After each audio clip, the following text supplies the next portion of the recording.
அலைக்கும். சோ இஃப்தாருக்கு 10 மினிட்ல ஒரு சூப்பரான ஸ்நாக் ரெசிபி தான் பார்க்க போறோம். கன்னியாகுமரியில நல்ல ஃபேமஸான முட்டை சர்க்கா. சோ வீட்ல சடனா கெஸ்ட் வந்துட்டாங்க, சீக்கிரமா ஒரு ஸ்நாக் ரெசிபி செய்யணும்னா இது நீங்க செய்யலாம். ரொம்பவே சூப்பரா இருக்கும். வெளிய நல்லா கிறிஸ்பியா உள்ள நல்லா சாஃப்டா சீக்கிரமா சிம்பிளா செஞ்சிடலாம். எப்படி பண்றதுன்னு பார்க்கலாமா? சோ ஃபர்ஸ்ட் ஒரு மிக்சிங் போல 1 கப் அளவுக்கு அரிசி மாவு, 2 முட்டை, 1 கப் தேங்காய் துருவல், குட்டியா கட் பண்ண 3 பச்சை மிளகா, கொஞ்சமா கருவேப்பிலை, 1/2 teaspoon baking soda, 1/2 table spoon salt சேர்த்து மிக்ஸ் பண்ணிட்டு 1 கப் அளவுக்கு தண்ணியும் சேர்த்துட்டு நல்லா மிக்ஸ் பண்ணி விட்டுக்கோங்க. தென் ஒரு வெங்காயத்தை நல்லா குட்டியா கட் பண்ணி ஆட் பண்ணிட்டு அதையுமே நல்லா மிக்ஸ் பண்ணிக்கோங்க. கன்சிஸ்டன்சி இப்படி இருக்கணும். ஒரு குழிப்பணியார சட்டி எடுத்து அதில் ஆயில் இந்த மாதிரி ஃபில் பண்ணிட்டு எல்லா குழியிலையும் இந்த மாதிரி மாவை ஃபில் பண்ணிக்கோங்க.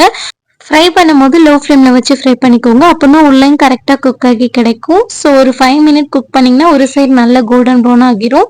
ஸோ தென் இந்த மாதிரி ஸ்போக் வச்சு திருப்பி விட்டுக்கோங்க. ஸோ இந்த சைடுமே நல்லா கோல்டன் ப்ரௌன் ஆகிற வரைக்கும் ஃப்ரை பண்ணி எடுத்துட்டிங்கன்னா நம்மளோட சூப்பர் யம்மியான முட்டை சோக்கா ரெடி. நல்லா சூப்பராக இருக்கும். கண்டிப்பாக ட்ரை பண்ணி பாருங்கள். உள்ள நல்லா சாஃப்டாக, வெளியே நல்லா கிறிஸ்பியாக யம்மியாக இருக்கும். 10 மினிட்ல ஒரு ஈஸியான ஸ்நாக் ரெசிபி யார் வேணாலும் செஞ்சிடலாம். ஸோ வீட்டில் சடனாக கெஸ்ட் வந்துட்டாங்க, டக்குன்னு ஒரு ஸ்நாக்ஸ் செய்யணும்னா இந்த ரெசிபி நீங்கள் செய்யலாம். வெறும் 10 நிமிஷத்தில் சூப்பராக செஞ்சிடலாம். ரொம்ப டேஸ்ட்டாகவும் இருக்கும். ஸோ கண்டிப்பாக இந்த இஃப்தாருக்கு ட்ரை பண்ணி பார்த்துட்டு கமெண்ட்ஸை ஷேர் பண்ணுங்க. இந்த மாதிரி சிம்பிள் அண்ட் ஈஸியான ரெசிபிஸ்க்கு அப்படி நம்ம பேஜை மறக்காம ஃபாலோ பண்ணிக்கோங்க. டேடா, பை பை, see you.